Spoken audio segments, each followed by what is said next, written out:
إن الحمد لله نحمده ونستعينه ونستغفره ونعوذ بالله من شرور أنفسنا ومن سيئات أعمالنا من يهده الله فلا مضل له ومن يضلله فلا هادي له وأشهد أن لا إله إلا الله وحده لا شريك له وأشهد أن محمدًا عبده ورسوله يا أيها الذين آمنوا اتقوا الله حق تقاته ولا تموتن إلا وأنتم مسلمون يا أيها الناس اتقوا ربكم الذي خلقكم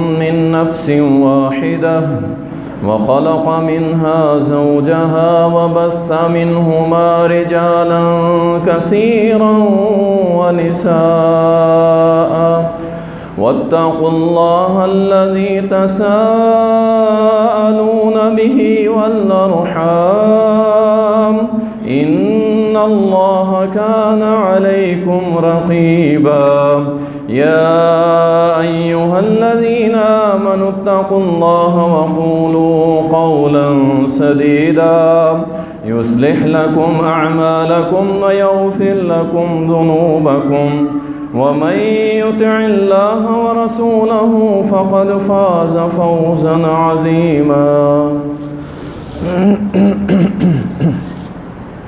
أما بعد فإن خير الحديث كتاب الله وخير الهدي هدي محمد صلى الله عليه وسلم وشر الأمور محدثاتها وكل محدثة بدعة وكل بدعة ضلالة وكل ضلالة في النار.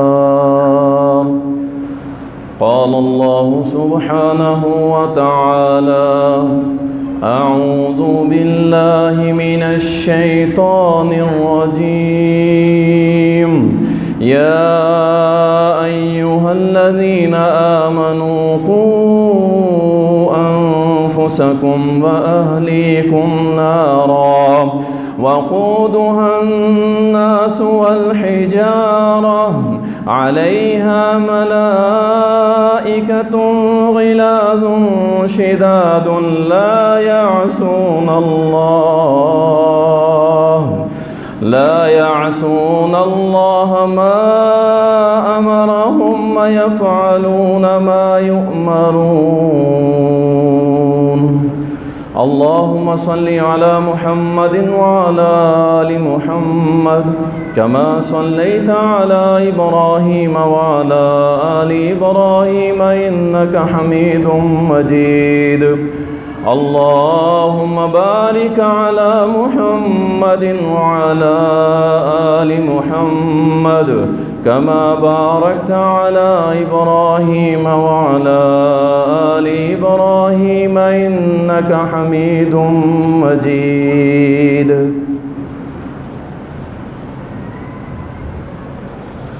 تعریفات اللہ سبحانہ و تعالیٰ کے لیے،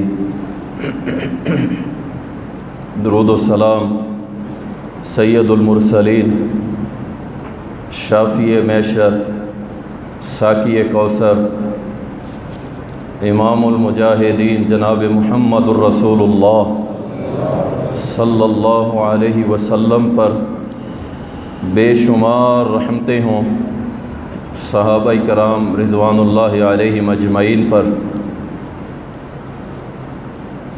اللہ تعالیٰ فرماتا ہے، اے ایمان والو، اپنی جانوں کو اور اپنے اہل خانہ کی جانوں کو آگ سے بچا لو، کہ وہ آگ جس کا ایندھن، جس کو جلانے کے لیے اللہ پتھروں اور انسانوں کا استعمال کرے گا، اور اہل جہنم کے اوپر جو فرشتے ہیں اللہ کی طرف سے مقرر کردہ بڑے ہی سخت قسم کے وہ فرشتے ہیں، وہ قطعاً اللہ کی نافرمانی کرنے والے نہیں ہیں، بلکہ جو ان کا رب ان کو حکم دے دے اس کو بجا لاتے ہیں، چاہے نیچے والا چیخے چلائے جو مرضی کرے وہ اس کی چیخ و پکار نہیں سنتے بلکہ اللہ کا حکم مانتے ہیں۔ آج کا خطبہ جمعہ جو ہے وہ ہر ماں کے لیے ہے، ہر باپ کے لیے ہے، ہر بیٹے کے لیے ہے، ہر بیٹی کے لیے ہے، ہر بیوی کے لیے ہے اور ہر خامن کے لیے ہے۔ اور یہ وہ معاملہ آج آپ کے سامنے بیان کرنا ہے کہ جس میں بڑے بڑے موحد لوگ پکڑے جائیں گے اور اللہ ان کو جہنم میں پھینک دے گا۔ میں اہل شرک کی بات نہیں کر رہا، میں اہل بدعت کی بات نہیں کر رہا، بڑے بڑے موحد پکڑے جائیں گے۔ اگر دوسرے معنوں میں سننا چاہتے ہیں تو اہل حدیث پکڑے جائیں گے، بڑے بڑے احناف میں سے جو اپنے آپ کو موحد کہتے ہیں وہ پکڑے جائیں گے۔ بھائی کیا بات ہے، ہم نے ساری زندگی توحید پہ گزاری، مولانا آپ نے تو کہا تھا کہ اللہ شرک کے علاوہ سارے ہی معاف کر دے گا۔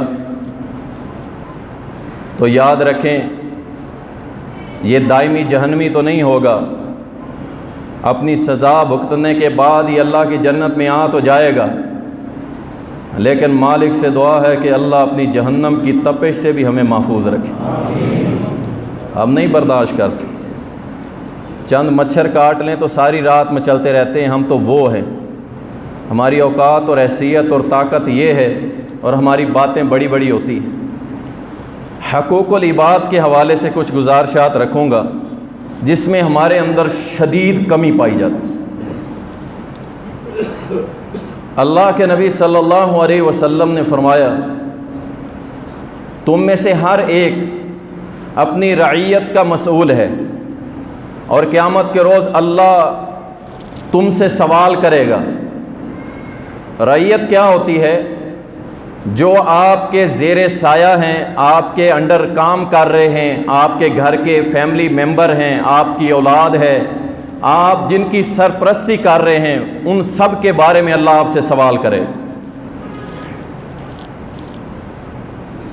کیا میں نے اپنی بیٹی کے اوپر چیک اینڈ بیلنس رکھا، اسے دیکھا، اس کی تربیت کی؟ کیا میں نے اپنے بیٹے کو کبھی اس نگاہ سے بھی دیکھا کہ یار یہ کہیں اللہ رسول کا نافرمان تو نہیں بن رہا؟ کیا میں نے اپنی دکان پہ کام کرنے والے ملازمین ان سے اچھے کام کی تو ڈیمانڈ کرتا ہوں، کبھی انہیں اللہ رسول کا تابع دار بننے کے لیے بھی کہا کہ نہیں کہا؟ ہر ایک سے اللہ سوال کرے۔ اللہ اکبر۔ گناہ ایک گناہ ہوتا ہے گناہ کبیرہ،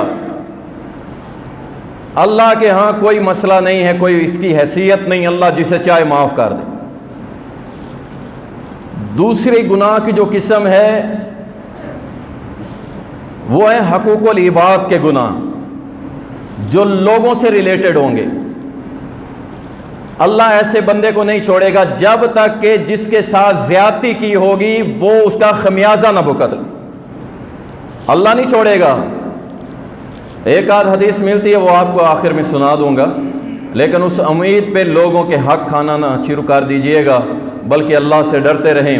اور تیسرا گناہ ہے شرک باللہ، اللہ کے ساتھ شرک کرنا۔ اسی حال میں جو مر گیا اللہ اسے قطعاً معاف نہیں کرے گا، یہ ہمیشہ اللہ کی جہنم میں پڑا رہے گا۔ اللہ تعالی ہم سب کو محفوظ فرمائے۔ رسول اللہ صلی اللہ علیہ وسلم نے فرمایا کہ اللہ تعالیٰ جب کسی بندے کو مقرر کرتا ہے، کسی کے اوپر نگران بناتا ہے اور وہ مرتا ہے، فوت ہوتا ہے، اگر اس نے وہ نگرانی سرپرستی اچھے طریقے سے کی تو اللہ سبحانہ و تعالی اس سرپرستی اور اس حقوق العباد کو ادا کرنے کی برکت سے اللہ اس مرنے والے کے اوپر جنت کو فرض کر دیتا ہے۔ جو لوگوں کے ساتھ معاملات اچھے رکھتا ہے، رشتہ داروں کے ساتھ اچھے رکھتا ہے، دوست احباب کے ساتھ، اپنے ملازموں کے ساتھ، اپنی فیملی ممبر کے ساتھ، اپنی اولاد کے ساتھ، اپنی بیوی کے ساتھ، رسول اللہ صلی اللہ علیہ وسلم نے ایک حدیث ہے بڑی مشہور ہے، آپ نے سنی ہوگی، صحیح مسلم کے اندر آتی ہے۔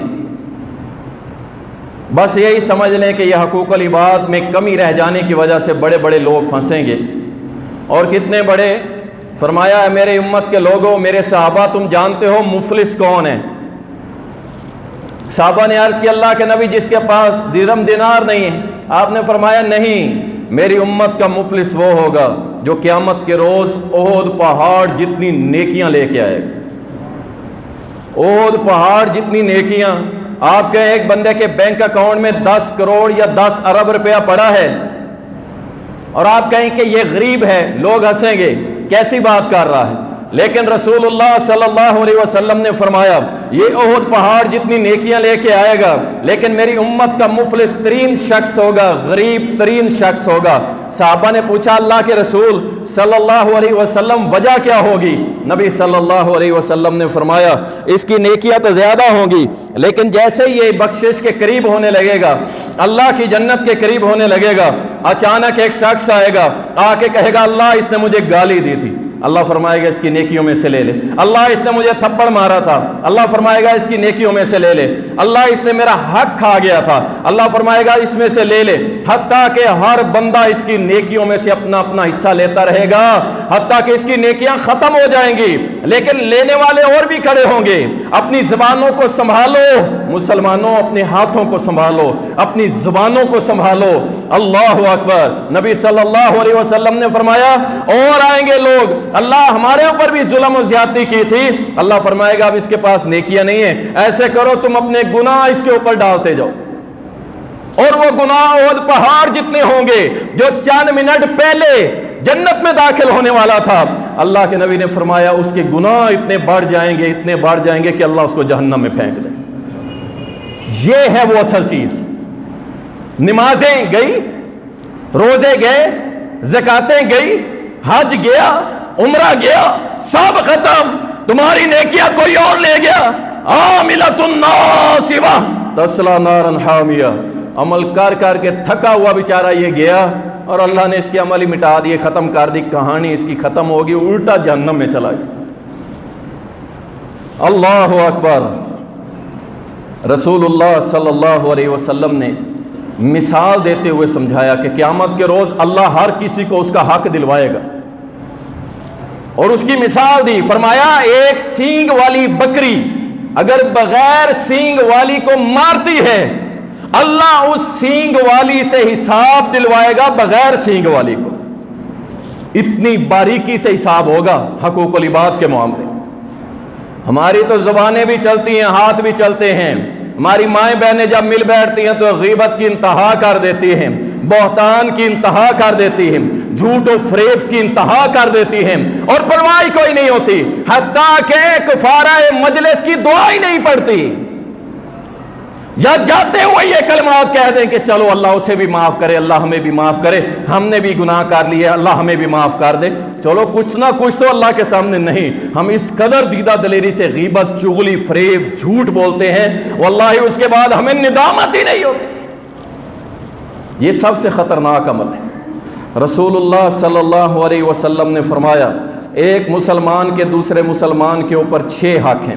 سن لیجئے، باتیں آج بہت ساری ہونی ہیں، ٹائم تھوڑا ہے، میں اشارتاً آگے چلتا چلا جاؤں گا، زیادہ ڈیٹیل کے اندر نہیں جاؤں گا۔ نبی صلی اللہ علیہ وسلم نے فرمایا ایک مسلمان کے دوسرے مسلمان کے اوپر 6 حق ہے۔ مسند احمد کے اندر حدیث آتی ہے، فرمایا سب سے پہلا حق کہ جب کوئی مسلمان، آپ دیکھیں کس لیول پہ نبی علیہ السلام آپس میں حقوق بیان کر رہے ہیں۔ ایک مسلمان چھینک مارتا ہے اور کہتا ہے الحمدللہ الحمدللہ۔ آپ کو معلوم نہیں ہے یہ جو چھینک آتی ہے نا انسان کو، اگر یہ رک جائے آپ کے دماغ کی نسیں پھٹ جائیں، آپ کا دماغ پھٹ جائے، آپ کے دماغ کے اندر لاکھوں نہیں کروڑوں شریانیں ہیں، وہ ساری کی ساری پھٹ جائیں، یہ اللہ کی طرف سے آتی ہے، اور جب یہ نہیں رکتی اور آ جاتی ہے بندہ فریش ہو جاتا ہے، اس کی جان بچ جاتی ہے۔ اس لیے اسے کہنا چاہیے الحمدللہ۔ یہاں چھینکیں بھی مار رہا ہے، اسے پرواہ ہی کوئی نہیں، اور تیرے اوپر رب ہر تیری سانس پہ تیرے اوپر احسان کر رہا ہے، اور تجھے پھر بھی پرواہ کوئی نہیں، الحمدللہ کہتا ہے۔ آگے وہ کہے یرحمک اللہ، اللہ تجھ پر رحم کرے۔ یقین کریں یہ ایک نئی زندگی ملتی ہے جب انسان کو چھینک آتی۔ اللہ اکبر۔ دوسرا حق نبی صلی اللہ علیہ وسلم نے فرمایا جب یہ بیمار ہو اس کی تیمارداری کرو اپنے مسلمان بھائی کی، یہ بھی تمہارے اوپر حق ہے۔ اور اسی طرح وہ غیب ہے یا حاضر ہے، آپ کے سامنے ہے یا نہیں ہے، آپ اس کی خیر خواہی کریں، اس کے لیے اچھا سوچیں، اچھا سوچ۔ بڑے لوگ ہمیشہ اچھی سوچ رکھتے ہیں دوسروں کے بارے میں، نیگیٹو سوچ نہیں رکھتے۔ ہر ٹائم اپنے آپ کو، اپنے دماغ کو کسی کے خلاف لگانا، میں اسے کسی نہ کسی طرح گرا لوں، یہ یاد رکھیں یہ بڑے لوگوں کی سوچ نہیں ہوتی، یہ نیچ لوگوں کی سوچ ہوتی ہے کہ کسی کو کھینچ لوں، کسی کی ٹانگیں کھینچ لوں، کسی کو نیچے گرا دوں، کسی کو جناب میں تکلیف پہنچا دوں، کاروبار میں نقصان۔ یہ گھٹیا لوگوں کی سوچ ہوتی ہے۔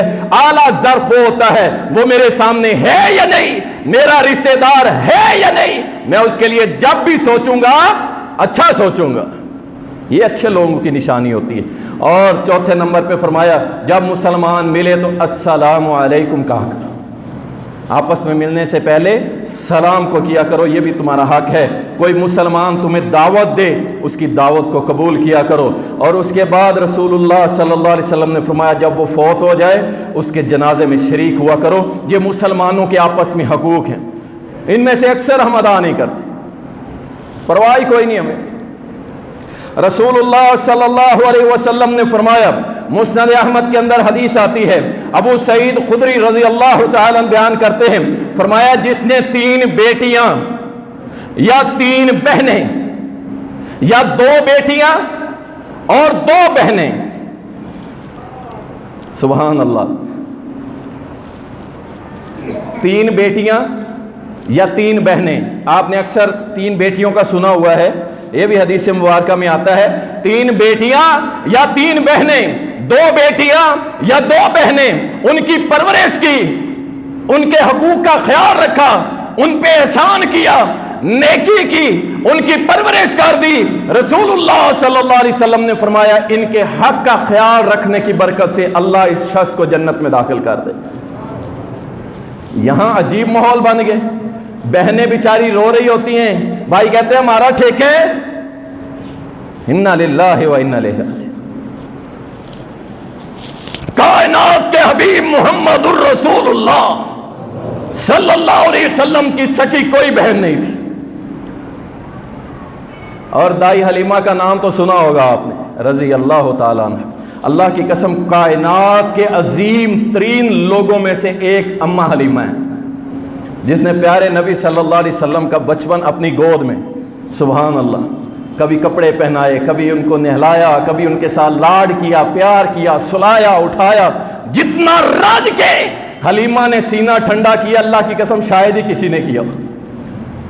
ان کی ایک بیٹی تھی جسے شیما کہتے ہیں یا انیسا کا نام بھی آتا ہے، ان وہ قید ہو کے آتی ہے، سکی بہن نہیں ہے، قید ہو کے آئی، اور صحابہ نے جب قید کرنے لگے، اللہ اکبر، کہنے لگی کہ میں نے محمد رسول اللہ صلی اللہ علیہ وسلم کے سامنے اگر کہہ دیا نا کہ آپ ان سب کو چھوڑ دیں جو قیدی بن کے آئے ہیں تو اللہ کے نبی سب کو چھوڑ دیں گے۔ صحابہ مسکرانے لگے، عام سی عورت ہے، پرانے سے کپڑے ہیں، بال اس کے اجڑے ہوئے ہیں، یہ بات دیکھو کیسی کر رہی ہے۔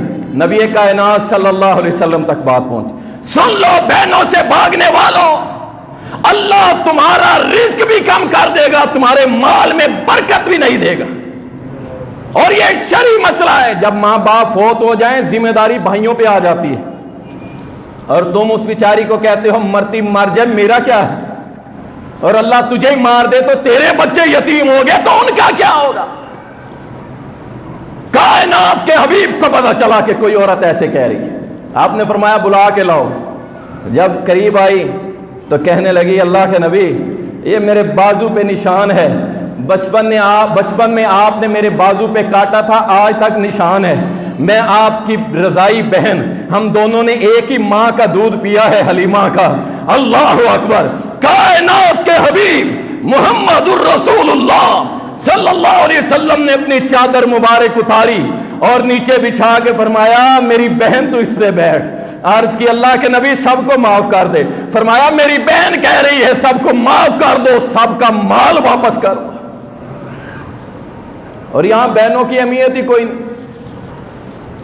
بچپن میں ایک دوسرے کا خیال رکھنے والے, یہ چھوٹا سا ہوتا تھا, بہن بڑی ہوتی تھی یا بہن چھوٹی بھائی بڑا, اتنا لاڈ پیار سب ختم, خونی رشتے ختم. کس کے لیے؟ دنیا کے مال کے لیے, جاہ و جلال. اور میں انا انا للہ, تو چیز کیا ہے بھائی, چند سیکنڈ نہیں بلکہ ایک آنکھ جھپکنے کے برابر اللہ تیری روح کھینچ لے گا, کہانی ختم ہو جائے گی. تو اس لیے اپنی بہنوں کا بھی خیال رکھا کریں, اپنی بیٹیوں کا بھی خیال رکھا کریں. یہ حقوق العباد میں شامل ہے. رسول اللہ صلی اللہ علیہ وسلم نے جہاں ملازم کو کہا ہے نا, غلام کے بارے میں صحابی نے پوچھا کتنی بار معاف کریں, آپ نے فرمایا 70 بار معاف کر دیا کر. لیکن ساتھ غلاموں کو آزاد نہیں چھوڑا کہ اب تم کام ہی نہ کرنا, غلطیاں کرتے رہنا. فرمایا جو غلام اپنے آقا کا کام بھی صحیح کرتا ہے اور وقت پہ اپنے رب کی عبادت بھی کرتا ہے, اللہ اس کو دوہرا اجر عطا کرتا ہے. اللہ اکبر. یہاں نبی کائنات صلی اللہ علیہ وسلم حقوق العباد میں غلاموں کو بھی نہیں بھولے. اور آج یورپ بڑی بڑی باتیں کھول کے زبان لمبی کرتا ہے میرے اور آپ کے پیارے محمد صلی اللہ علیہ وسلم. جاؤ آج بھی یورپ, امریکہ, کوئی کالا محفوظ نہیں ہے. کالے کو جانور سمجھ کے مار دیا جاتا ہے. تم ان کے ان اداؤں کو تو دیکھتے ہو کہ وہ گورے چٹے ہیں لیکن دل کے کالے.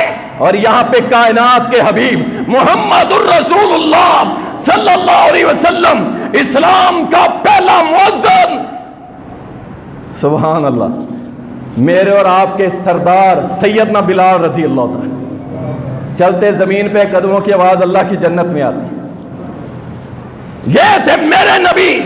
اور یہ یورپ ہے آج آپ کے سامنے جو ہمارے خلاف تو باتیں کرتا ہے, ہمارے نبی کے خلاف, لیکن ان کے اپنے ممالک میں یہ صورتحال ہے کہ کالے کو سمجھ لیں کہ وہ ایسے سمجھتے ہیں کہ اس کو مار ہی دو, اس کو زندہ رہنے کا کوئی حق بھی نہیں ہے. اللہ اکبر.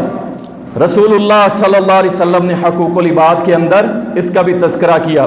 اسی طرح میرے پاس بہت سارے ٹیلی فون آتے ہیں, بہت سارے لوگوں کی باتیں آتی ہیں کہ جناب ہماری زمین پہ فلاں صاحب نے قبضہ کر لیا ہے, جمعہ آپ کے پیچھے پڑتا ہے.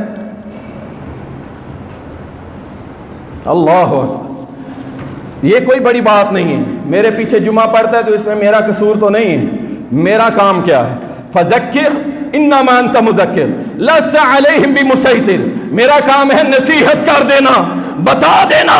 یاد رکھو اگر وہ یہی پہ ہے اور کسی کے زمین پہ قبضہ عام میں سے کیا ہوا ہے تو سن لو, کل قیامت کا دن ہوگا, رب تعالیٰ کے سامنے تم پیش ہوگے. اور اگر تم نے ایک بالغ زمین پہ قبضہ کیا ہوا ہے, 7 زمینیں وہاں سے کاٹی جائیں گی اور تیرے سر پہ رکھ دی جائیں گی. کس شکل کے ساتھ نبی کائنات کے سامنے پیش ہوگا کہ اللہ میں نے فلاں غریب کے پراپرٹی پہ قبضہ کر لیا تھا, اس کے پلاٹ پہ قبضہ کر لیا تھا. کیوں؟ میں طاقتور تھا, میں بدمعاش تھا, میں فلاں خاندان سے تعلق رکھتا تھا, اس لیے. لیکن میرے بھائی جب تو قبر میں جائے گا سب کہانی تیری ختم ہو جائے گی. حقوق العباد کا خیال رکھیں, کسی کا مال نہ کھائیں. اللہ کے لیے 10 روپے اور اس سے بھی کم آ جاتا ہوں. آپ ریڑی پہ کھڑے ہوتے ہیں, کوئی فروٹ لینے گئے, آپ نے کیا کیا؟ آپ نے ایک چیز اٹھائی منہ میں ڈال لی, دوسری اٹھائی منہ میں ڈال لی. بھائی کیا کر رہے ہیں آپ؟ کس نے آپ کو اجازت دی؟ یہ آپ کا مال ہے. ہاں اس سے اجازت لے کے آپ چکھیں, کھائیں. اس لیول پہ خیال رکھا کریں اللہ کے لیے. یہ چھوٹی چھوٹی چیزیں اللہ کی جنت میں لے جانے کا بھی سبب ہیں, اور چھوٹی چھوٹی چیزیں اللہ کی جہنم میں بھی لے جائیں گی. آگے بڑھتے ہوئے حقوق العباد میں سب سے بڑا حق جس میں آج بہت زیادہ سستی کر رہے ہیں وہ ہے والدین کے حق. اپنے ماں باپ کی قدر ہی بھول گئے. عجیب عجیب باتیں سننے کو آ رہی ہیں۔ اللہ اکبر۔ اللہ تعالیٰ قرآن کریم میں فرماتا ہے وَقَضَىٰ رَبُّكَ أَلَّا تَعْبُدُوا إِلَّا إِيَّاهُ وَبِالْوَالِدَيْنِ إِحْسَانًا إِمَّا يَبْلُغَنَّ عِندَكَ الْكِبَرَ أَحَدُهُمَا أَوْ كِلَاهُمَا فَلَا تَقُل لَّهُمَا أُفٍّ وَلَا تَنْهَرْهُمَا وَقُل لَّهُمَا قَوْلًا مَّعْرُوفًا۔ سبحان اللہ، اللہ نے ڈیٹیل سے بتایا اللہ کے علاوہ کسی کی عبادت نہ کرنا، اور اپنے والدین کے ساتھ حسن سلوک سے پیش آیا کرو، ان سے محبت کیا کرو، ان سے پیار کیا کرو۔ ہم سمجھتے ہیں مولانا یہ کیسی باتیں کر رہے ہیں، یقین جانیں ایک ماں نے مجھے سنایا، کہتی ہے میرا بڑا بیٹا چھوٹا سا تھا، اللہ اکبر، اور وہ چھوٹا سا تھا 3-4 سال کا ہوگا، تو مجھے کہتا ہے اماں جی فلاں چیز میں نے لینی ہے، تو میری جیب میں پیسے نہیں تھے۔ اللہ سے دعا کریں اللہ ایسا وقت نہ لائے کہ ہماری اولاد ہم سے مانگے اور ہماری جیب میں کچھ نہ، ایسا وقت اللہ کسی پہ نہ لائے۔ ہر باپ کی خواہش ہوتی ہے، ماں کی خواہش ہوتی ہے میرا بچہ ہے خوش ہو، اس سے جو ہو سکتا ہے میں پرووائڈ کروں۔ وہ ماں کہتی ہے میری جیب میں کچھ نہیں تھا، میں غربت میں ماری ہوئی تھی، کہتی ہے آخر میں نے تنگ آ کے اس بیٹے کے منہ کے اوپر تھپڑ مار دیا، وہ بھی رونے لگ گیا، میں بھی رونے لگ گئی۔ شام ہو گئی، لیٹا ہوا تھا، اس کا باپ ملازمت سے آیا، گھر آیا تو منہ پہ کپڑا ڈال کے کہتی ہے میرا بیٹا، اب وہ بیٹا بھی 50 سے اوپر تقریباً 60 سال کے قریب کے اب، اور ماں بھی بوڑھی ہے ضعیف، اسے وہ وقت یاد ہے، اور تو کیسا بیٹا ہے، تجھے بھول گیا سب کچھ، تو نے اپنی ماں کی ساری قدر ہی بھلا دی، اپنے باپ کی محنتوں پہ پانی پھیر دیا۔ وہ کہتی ہے وہ رات کو منہ پہ کپڑا لے کے تو اونچا اونچا کہہ رہا ہو کہ اماں جی نے آج پیسے بھی نہیں دیے اور مجھے تھپڑ بھی مار دی۔ تو باپ نے جیب سے آنا نکال کے دیا کہ میرا بیٹا یہ لے، تو ناراض نہ ہو، رو نہ۔ تو یہ ماں باپ ہے یار، اور ہماری کیا، ہم کہاں کھڑے؟ آج کوئی عزت کرنے کو تیار نہیں۔ اماں تجھے کیا پتا، ابا تجھے کیا پتا؟ ہاں اسے کچھ نہیں پتا تھا، اسے اس وقت پتا تھا جب تیری یہ توتلی سی زبان سے یہ کہا کرتا تھا نا بیٹا کہے اللہ، تیرا استاد کون تھا؟ یہ تیری ماں تجھے کہا کرتی تھی کہے اماں، تیری انگلی پکڑ کے چلایا، تجھے بیٹھنا سکھایا، تجھے بولنا سکھایا، تجھے بتایا یہ اچھا ہے یہ برا ہے، اور آج تو بڑا ہو کے کہتا ہے ماں تجھے کیا پتا ہے، ابا جی تجھے کیا پتا ہے؟ اللہ فرماتے ہیں فلا تقل لہما اف، اور لوگوں اپنے ماں باپ کو اف بھی نہ کہنا، اف بھی نہ کہنا۔ یہاں زبانیں دراز ہو رہی، فرمایا ان کے لیے دعا کیا کرو رب ارحمہما کما ربیانی صغیرا، اللہ ان دونوں پہ رحم کر دے جیسے انہوں نے ہمیں بچپن میں پالا تھا شدید مشقت سے۔ ابا ابا کہتے ہو، اللہ کی قسم موج میں ہو، جب تم کو ابا کہنے والے آئیں گے پھر ابا کی قدر ہو جائے گی۔ ابھی تو کہتے ہو نا ابا یہ دے اور فلاں دے، جب ابا کہنے والے آئیں گے نا پھر پتہ چلے گا کہ ابا کہلوانا کتنا مشکل ہے۔ اپنے ماں باپ کی قدر کیا کرے، ان کے پاؤں اللہ اکبر۔ نبی صلی اللہ علیہ وسلم نے فرمایا تھا ماں کے قدموں تلے اللہ نے جنت رکھ دی، اللہ اکبر۔ ایک بچہ تھا نا وہ کہنے لگا کسی کو، کہتا قیامت والے دن میں چھپ جاؤں گا۔ اس بچے کی سوچ دیکھے، سننے والے نے کہا قیامت کے روز کوئی نہیں چھپ سکے گا، اس نے کہا میں تو چھپوں گا۔ کہا کہاں چھپے گا؟ کہا نبی علیہ السلام نے فرمایا نا ماں کے قدموں تلے جنت ہے، روز قیامت میں تو اپنی ماں کے قدموں تلے چھپ جاؤں گا۔ وہ جنت پرواہ کوئی نہیں، ہمیں گھر بیٹھے مسجد میں جنت تلاش کر رہا، اور ماں جو ہے وہ ناراض ہے۔ اللہ کی قسم اگر ماں کی غلطی ہے، بالفرض ماں کی غلطی ہے، پھر بھی اس کے قدم پکڑ لو، جا کے اس سے معافی مانگو، اس کے ساتھ ناراض نہیں ہونا، اس سے صلح رکھنی، ورنہ آپ سے اللہ ناراض ہو جائے گا۔ حدیث میں آتا ہے رسول اللہ صلی اللہ علیہ وسلم نے فرمایا کہ جس کا باپ ناراض اس سے اللہ بھی ناراض، اور جس کا باپ راضی اللہ بھی اس سے راضی۔ کس جنت کی تلاش میں پڑے ہوئے ہیں؟ رسول اللہ صلی اللہ علیہ وسلم کے پاس ایک واقعہ ہوا تھا، باپ روتا ہوا آیا تھا، باپ روتا ہوا آیا تھا، سن لیں نبی علیہ السلام کا فتویٰ سن لیں۔ باپ روتا ہوا آیا تھا، اللہ کے نبی آج میں اپنے بیٹے کے مال سے کچھ خرچ کرنے لگا تو میرے بیٹے نے مجھے روک دیا، کہا ابا تو ہر وقت میرے مال میں سے خرچ کرتا رہتا ہے۔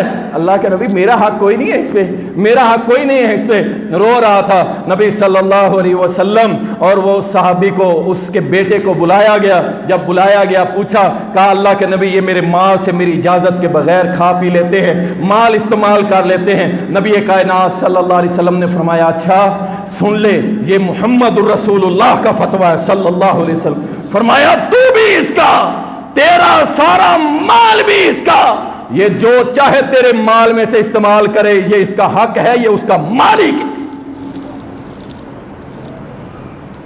اور یہاں بیچارے باپ بیٹھے رہتے ہیں، فروٹس کے شاپر بھرے ہوئے آتے ہیں سیدھا اپنے کمرے میں، ہے دونوں طرف اس قدر کشمکش ہے کہ یہ مارکۃ الآراء مسئلہ بن گیا ہے ساس اور بہو کا۔ انا للہ، یقین کریں یقین کریں، عرب کے ہاں آج بھی ساس کو ساس نہیں امی کہا جاتا ہے، اور بہو کو بہو نہیں اس کو بیٹی کہا جاتا ہے۔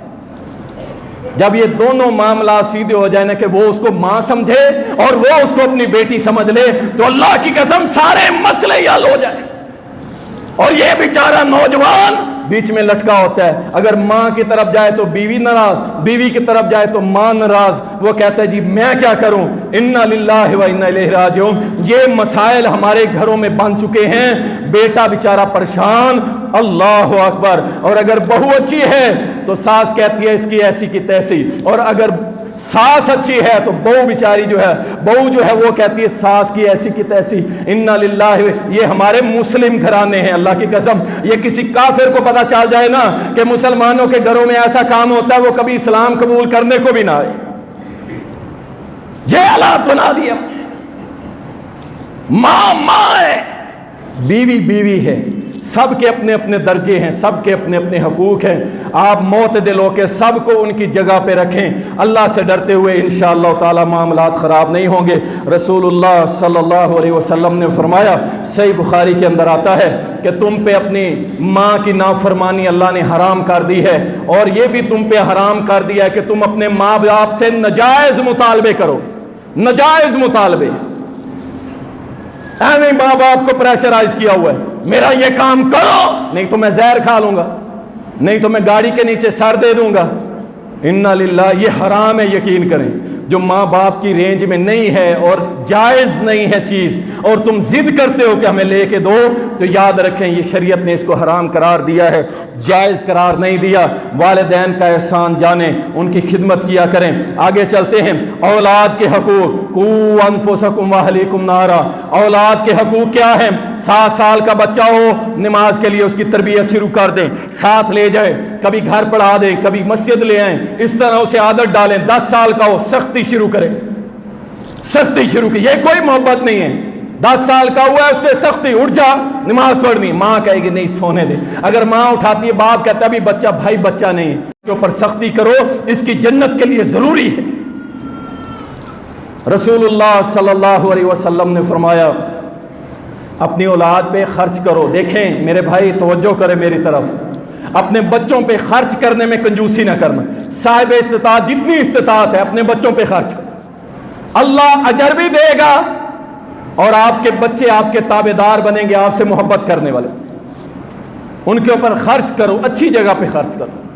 اور سن لیں، اما عائشہ رضی اللہ تعالیٰ عنہ فرماتی ہیں کہ میرے گھر ایک دروازے پہ دستک ہوئی اور باہر عورت کھڑی ہوئی تھی، کہنے لگی کوئی ہے جو اللہ کے لیے مجھے دے؟ کہتی ہے میرے گھر میں 3 کھجوریں پڑی ہوئی تھی، میں نے وہ اٹھا کے اسے دے دی، جب اسے دی تو اس کے ساتھ 2 اس کی بیٹیاں بھی تھی، ایک کھجور اس نے اس کو دے دی، ایک کھجور اس نے دوسری بیٹی کو دے دی، اور تیسری کھجور جب کھول کے کھانے لگی تو اس نے اپنی بیٹیوں کی طرف دیکھا تو وہ دونوں وہ کھجور کھا چکی تھی، اس نے اس کھجور کو بھی آدھا آدھا کر کے ایک اسے دے دی ایک اسے دے دی۔ نبی کائنات صلی اللہ علیہ وسلم نے فرمایا، جب یہ واقعہ سنا نا، آپ نے فرمایا اللہ نے اس عورت کے اوپر جہنم کو حرام کر دیا اور جنت کو اس کے اوپر واجب کر دیا۔ آپ خرچ کریں گے انشاءاللہ جنتیں آپ کا منتظر ہیں، اس میں کنجوسی نہ کیا کریں، اعتدال میں رہا کریں، اپنے بچوں پہ خرچ کیا کریں، جنت کی بشارت ہے نبی صلی اللہ علیہ وسلم کی۔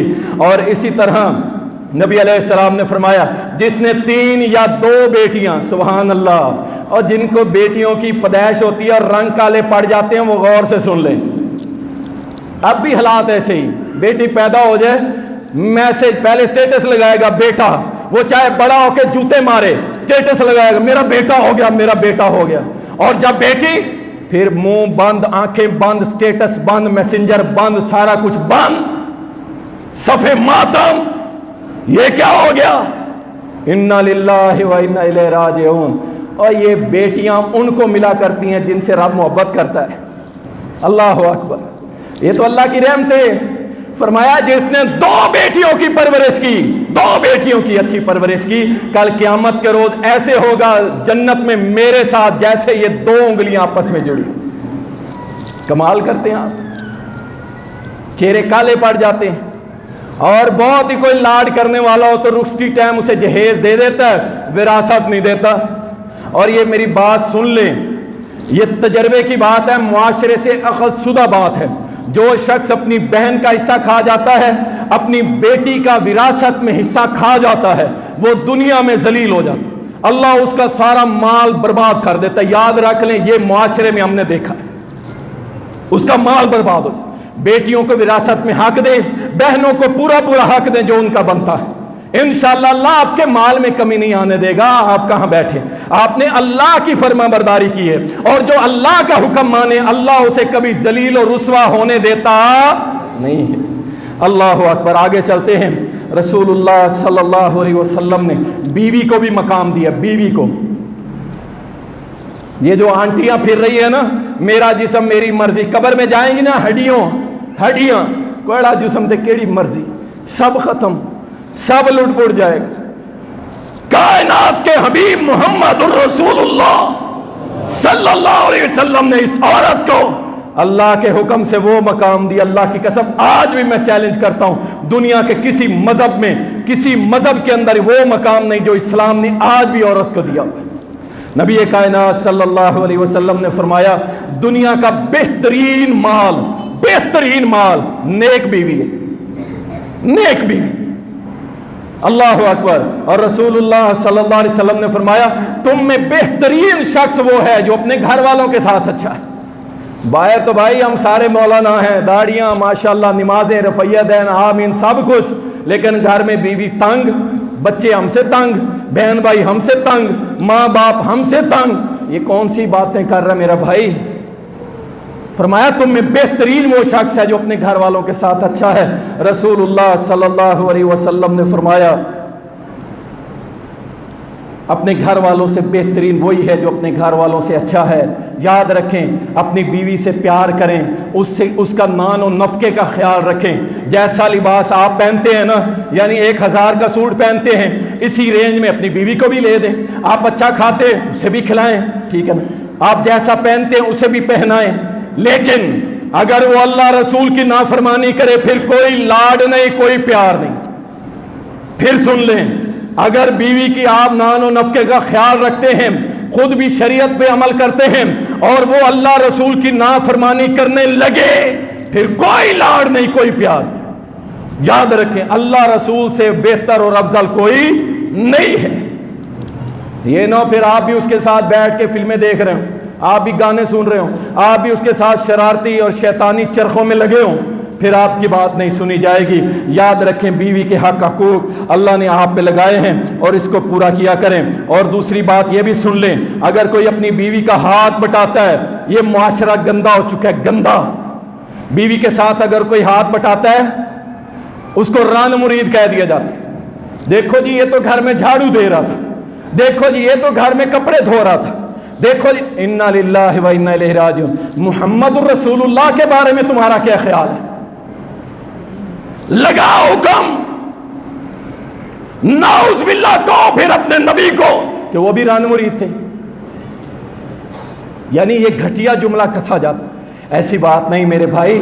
میرے اور آپ کے پیارے محمد صلی اللہ علیہ وسلم اپنے گھر کے کام میں ہاتھ بٹا دیا کرتے تھے، گھر میں صفائی بھی کر دیا کرتے تھے، اپنے کپڑوں کو بعض دفعہ پیوند بھی لگا لیا کرتے تھے۔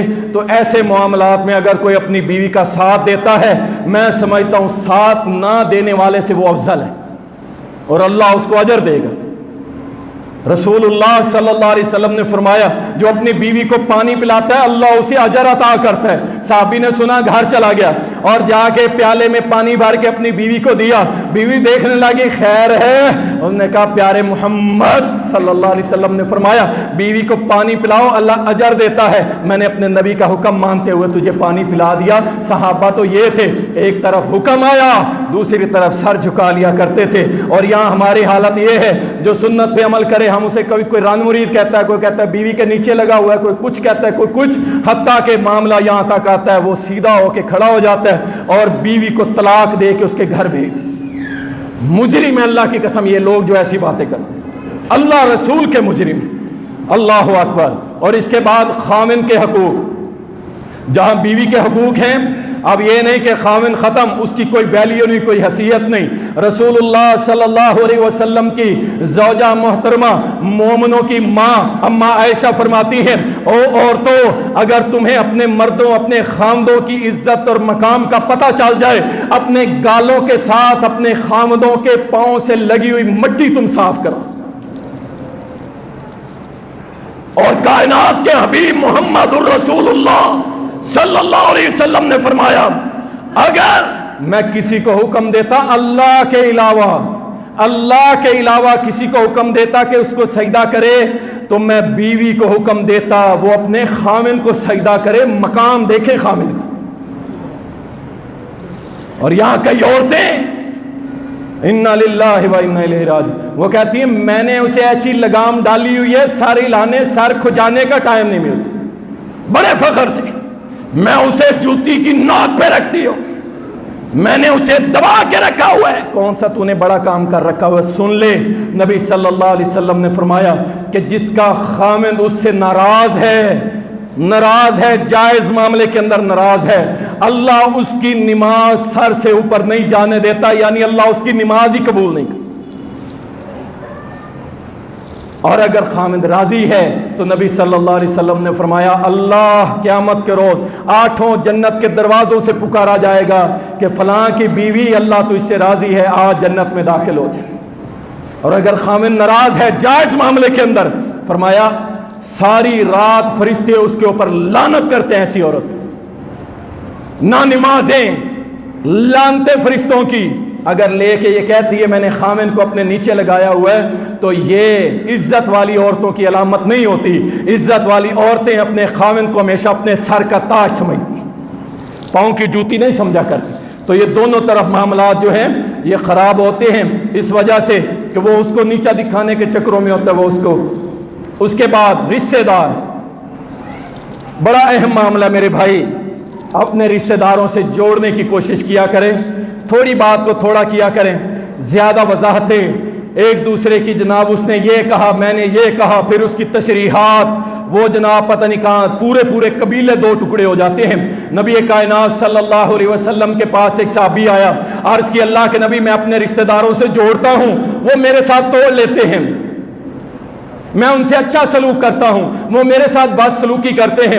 نبی کائنات صلی اللہ علیہ وسلم نے فرمایا تو اپنا عمل جاری رکھ، تو ان کے منہ میں راکھ ڈال رہا ہے اور اللہ نے تیرے ساتھ اپنی طرف سے ایک مددگار لگا دیا ہے، جب تک تو ان کے ساتھ یہ اچھا سلوک کرتا رہے گا وہ مددگار تیری طرف سے ان کو جواب دیتا رہے گا، تجھے یہ کہنے کی ضرورت نہیں۔ معلوم یہ ہوا اگر رشتہ دار آپ کے ساتھ توڑتے ہیں آپ جوڑنے کی کوشش کرتے ہیں تو یاد رکھیں اللہ سبحانہ و تعالیٰ کی طرف سے فرشتے آپ کی مدد کے لیے اللہ بھیجتا ہے۔ اس لیے یہ کوئی اتنا گھٹیا عمل نہیں ہے کہ ہم اس کو عام سمجھیں اور اپنے رشتہ داروں سے توڑنا شروع کر دیں۔ ہم مسلمان ہیں، سب سے جڑ کے رہیں گے، اپنے ماں باپ کی بھی عزت کریں گے، اپنے بہن بھائیوں کا بھی خیال رکھیں گے۔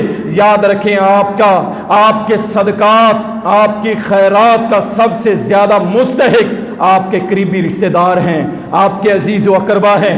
آپ صدقے کر رہے ہوتے ہیں کہاں؟ دوسرے شہروں، اور اپنا سکا بھائی بیچارہ مستحق ہوتا ہے اس کے اوپر 1 روپیہ لگانے کو تیار ہے، کیوں؟ باہر جناب نام بنے گا فلاں ابن فلاں نے اتنا دیا، اور اگر بھائی کو دیا تو بھائی کیا پتہ چلے گا؟ سب سے پہلے اپنے رشتہ دار، پھر اس کے بعد آگے دیکھیں صدقہ خیرات کے معاملات میں اللہ سبحانہ و تعالیٰ سے دعا ہے کہ مالک الملک ہم سب کو حقوق العباد صحیح معنی میں ادا کرنے کی توفیق عطا فرمائے، اللہ ہم سب کو باعمل مسلمان بنائے۔ وآخر دعوانا الحمدللہ۔